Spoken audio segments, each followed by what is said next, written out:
Good morning, Math 8. So we're going to pick up right where we left off in our year. We were just finishing up getting familiar with the cylinder, cone, and sphere volume formulas. And as you remember, the cylinder has the two circular bases where we care about the radius and the height of our cylinder.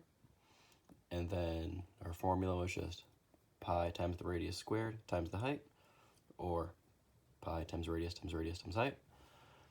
And then for the cone, we remember that video where it took 3 cones to fill up that one cylinder with the same radius and the same height. And I'll post that too for you, just so you don't forget that wonderful GIF I showed you. And so our formula only changed by adding in that 1/3, or equally by dividing by 3. All right, and then we had our sphere. And this formula, real quick, explained where the 4/3 came from, but perhaps I'll upload that video explaining that, and that'll be a nice, entertaining thing to watch during your math class today. And the sphere, all we cared about was the radius. It accounted for all 3 of our dimensions, kind of our width, our length, and also our height of our sphere. It's all the same, the radius. So we cubed the radius, and have 4/3 times pi times radius cubed. And the hemisphere, as you remember, because we live in the northern one, is just half of the globe, half of the sphere. So our fraction, our formula stays the same, but our fraction changes from 4/3 to 2/3, or we could just take the whole sphere formula and divide it by 2. So make sure when you're doing a lesson today that you have your calculator handy. As you recall, the cell phone calculator is perfectly appropriate, provided your people in charge of your education at home are okay with that and you're using it appropriately. I'll also post a link to the Desmos calculator you can use as well, which is an equal, if not better, calculator, just because it's more user-friendly and it's not on a cell phone. So I'll post that as well, and then we'll get started with our new learning for today. So our new learning target for today is to find the volume of composite figures in a realistic context. So basically a composite figure, if you look at the word structure, it's similar to the word like composition, like a musical composition, like a song. It's a lot of different things put together. You might have seen 2-dimensional composite figures in previous classes, like a square with a triangle drawn on top of it. It's a composite figure because it's more than one thing. A composite number has more factors than just one in itself. So here we have a picture of a barn, and that barn is a composite figure. So the first question that should be occurring to you is, what solids are used in this figure? So take a moment and think, what 2 3-dimensional solids do you see here?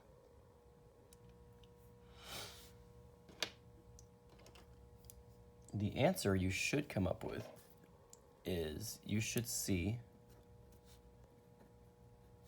a cone on top and a cylinder on the bottom. So take this time to have your volume formulas in front of you if you do not yet have them in front of you. And I want you to try to brainstorm, how would you find the volume of cubic feet of this? Before we do that, let's talk about why we would do this. So, in order to determine HVAC, which is heating, ventilation, and air conditioning, needs for a barn, Farmer Mike needs to know the air capacity of the barn. And this is something that if you go into HVAC in high school, or if you do a bathroom remodel like I'm planning now, you have to think about how much air is actually going to fit into your house, because that will change anything from how much heating you get, what type of heating you get, air conditioning, even what kind of ceiling fan you can get in your room based on air capacity. So how does he figure out the volume in cubic feet of this composite figure made of a cylinder and a cone? So now that I've actually added dimensions to my drawing, because Farmer Mike should first of all know how wide his barn is, how tall it is, and that cone section, whatever the word that's used for, maybe that says hay loft, or who knows what that is. But he should know that that's 12 feet tall and that's 35, because he knows things about his barn. So now give it a try to find the composite volume. Now it's important that you give it a try first before seeing my actual solution so that you are learning just like you'd learn in the classroom. Looking at your instinct and maybe later looking, oh, that instinct wasn't quite correct, and then trying to fix that, all right? So give it a try. Feel free to pause the video for a minute while you give it a try. I'm not going to know how long you pause it for, but give it a good, honest effort. And don't forget, our units are feet cubed, or cubic feet. So don't forget to write that in your answer. All right, so we're using our Desmos scientific calculator to do this. So I've just highlighted the window. So we had to do pi r squared height for our cylinder, which pi times radius squared. I can use that exponent button to square it right here. And notice my current answer is appearing right over here. I don't need that current answer yet, but it's helpful if I ever want to come back to it. Pi r squared times height is 35. And on this calculator, since it understands my order of operations, I can actually just hit plus and then include my whole cone formula. And if you want to be safe, I can put that in parentheses, but I really don't have to, and I'll show you how I know that later. So my cone radius is 20, so it's pi times radius squared. Height was 12, divided by 12. And then I'm actually going to have one more set of parentheses here so that I can close one set and then divide by 3. You don't have to do all this, but I just want to show you that I am now dividing that by 3. Yeah, there's my pi r squared height divided by 3. And I get 49,008.85 cubic feet. And even if I don't have my parentheses here, even if I just took those out, and even if I did my 1/3 out front, if I did 1/3 times that, I would still get my same answer. And that's because my calculator understands I do all my multiplication over here, well, exponents then multiplication over here, and then I do my exponents and multiplications over here, and then, according to order of operations, I add them last. So this calculator does a really good job of understanding order of operations as long as you do a good job of understanding what you're allowed to put in. All right, so there's my answer of 49,008.85 cubic feet. So we'll go write that down and be done with that problem. The other thing I wanted to show you is that you can also do in terms of pi calculations, basically meaning you don't calculate pi when you do your math, you just sort of tack it on at the end. So that way we would just do r squared height for my cylinder, so 20 squared times my height of 35, see 14,000 pi, and then I can just add that to my r squared height divided by 3 of my cone. So 20 squared times 12 divided by 3 of my cone. And I get 15,600. And then I have to add in my pi at the end. And I know that's correct because if I hit enter and I do 15,600 times pi, I get my familiar answer of 49,008.85. Isn't that cool?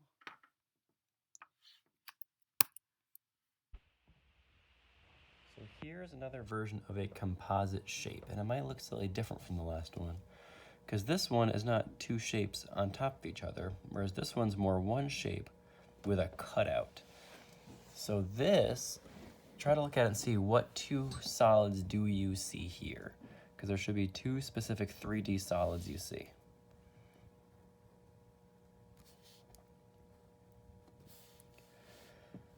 So it's like a traditional ball and socket style configuration. You got joints like this in your body. Plenty of other mechanical fixtures have this type of joinings where something would fit in this little socket or hole here and like be a nice flexible joint over there. Like your shoulders work kind of like this. So this is a cylinder. And the hole up top is actually a hemisphere. So since we have something missing, our volume is going to look like the cylinder. The volume is the cylinder minus the hemisphere, because that's a gap. There's nothing there. So the whole volume is just everything else besides that. All right. So I could even, if I wanted to, like shade it all in to sort of remind myself that I'm dealing with only this partial figure here. All right, I'm not dealing with that other piece, just this mildly shaded in part. All right. So we need to recall our cylinder and our hemisphere formulas. So I'm going to give you dimensions this time and see if you can figure this out without my help. So again, try it on your own. That's an important part of the process. Don't leave it out. So I'm going to say that this cylinder, let's think, it's going to be pretty small. We're going to use a small unit. We're going to use like centimeters. We'll say the cylinder is like 4 centimeters high. And we'll give it a diameter of 1.5 centimeters. And of course I did it in the bottom where there's no room. So I'll do it again up top. It's going to be 1.5 centimeters wide. And remember, that applies for everything, the hemisphere and the cylinder. So give it a try and check your work in a minute. Please pause the video while you work. So step 1 in your work should be, again, making sure you actually have the radius, which you don't. So remember that diameter is 1.5 centimeters. To find the radius, cut in half to get 0.75. So my calculations should look like this. And I'll show you on Desmos where I got these numbers from. Basically, we have our cylinder formula, pi r squared height, minus my hemisphere formula, 4/3 pi r cubed divided by 2. So I plug in my numbers, and then some magic happens, and then I get 1.97 in terms of pi, 1.97 pi centimeters cubed, or 6.19 centimeters cubed. So I'll show you what that looks like on Desmos, and then I'll have your assignment posted for today, and that will be all you hear from me today. So one really good thing about this calculator is the fact that it will understand like fractions inside a fractions thing. So it makes your sphere formula look a lot less scary. You can check to make sure you've done all your math right. So pi r squared height is, and I'm going to do it not in terms of pi at first, and then I'll do it in terms of pi later. So I'll just do r squared height, 0.75 squared. That's my r squared. My height is 4. R squared height. And then minus 4/3. And then I've got my radius cubed. And to do that, there's no cube button. I can just do my a to the b power. That just gives me an exponent. I type in my exponent. And then I got to make sure I stop typing in the exponent, or I'll get some huge, scary exponent I do not want. And I've got a hemisphere, so I got to divide all that by 2. And instead of putting parentheses, I can even just highlight it and hit divide. And it treats like parentheses, which is pretty cool. So that's where I get my 1.97 pi from. Again, I rounded this. If I didn't round it, which I probably shouldn't have, 1.96875 times pi gets me 6.185, which still rounds to my same answer of 6.19 centimeters cubed. And even if I didn't do it in terms of pi, if I just said, all right, I'm just going to type in my pi times radius squared 0.75 squared times my height of 4. You can also type using your keyboard if you want to type all the numbers. Times 4, not plus, minus 4/3. Actually, I'll use my other hemisphere formula just for kicks. Minus 2/3 times pi times radius cubed. and by golly, I get the same exact answer. All right, so whatever method you feel comfortable with. If you'd rather do it in terms of pi, because sometimes you get friendlier numbers in terms of pi. Here we obviously didn't, because our radius was not a whole number, nor was it a multiple of 3, so be ugly. We still get ugly numbers, but like, it is what it is. Whenever circles are involved, the numbers never look super nice. But there you have it.